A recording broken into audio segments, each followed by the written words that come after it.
ఆంధ్ర తెలంగాణలో తక్కువ ఫీజులతో high quality results ఇస్తున్న ఏకైక సంస్థ తిరుమల్ ఐఏఎస్ ఇన్స్టిట్యూట్. వరంగల్ జిల్లా బుట్టపల్లి రోడ్డులో దారుణ ఘటన చోటు చేసుకుంది. కొంతమంది వ్యక్తులు రోడ్డుపై వెళ్తున్న ఓ కారును అడ్డుకుని అందులో ప్రయాణిస్తున్న వ్యక్తిపై అత్యంత దారుణంగా దాడి చేశారు.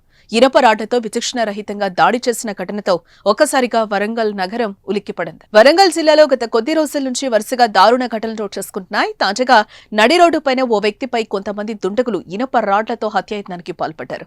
ఈ దాడిలో గాయపడిన వ్యక్తిని డాక్టర్ గాదె సిద్ధార్థ రెడ్డిగా పోలీసులు గుర్తించారు. కారులో వెళ్తున్న సిద్ధార్థ రెడ్డిని అడ్డగించి ఆయనను కారు నుంచి బయటకి లాగి ఇనప రాడ్లతో విచక్షణారహితంగా దాడి చేశారు. వరంగల్ బుట్టపల్లి మధ్య ప్రధాన రహదారిపై కాపు కాసిన దుండగులు ఆయన కారు వస్తుందని గమనించి కారు ఆపి ఈ దాడికి తెగబడ్డారు. ఆయనను విపరీతంగా కొట్టి అక్కడి నుంచి పారిపోయారు.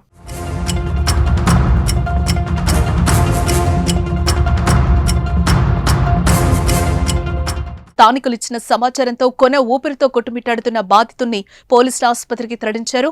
అయితే దాడికి పాల్పడిన వారెవరు, ఎందుకు సిద్ధార్థ రెడ్డిని చంపాలని అనుకున్నారనే విషయాలు ఇంకా తెలియరాలేదు. పోలీసులు విచారణ చేసిన తర్వాత ఈ ఘటనపై మరింత సమాచారం తెలిసే అవకాశం అయితే కనిపిస్తోంది.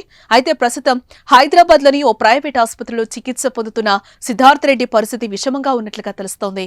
ఇప్పటికే ఈ ఘటనపై కేసు నమోదు చేసుకున్న పోలీసులు నిందితుల కోసం గాలింపు చర్యలు చేపట్టారు.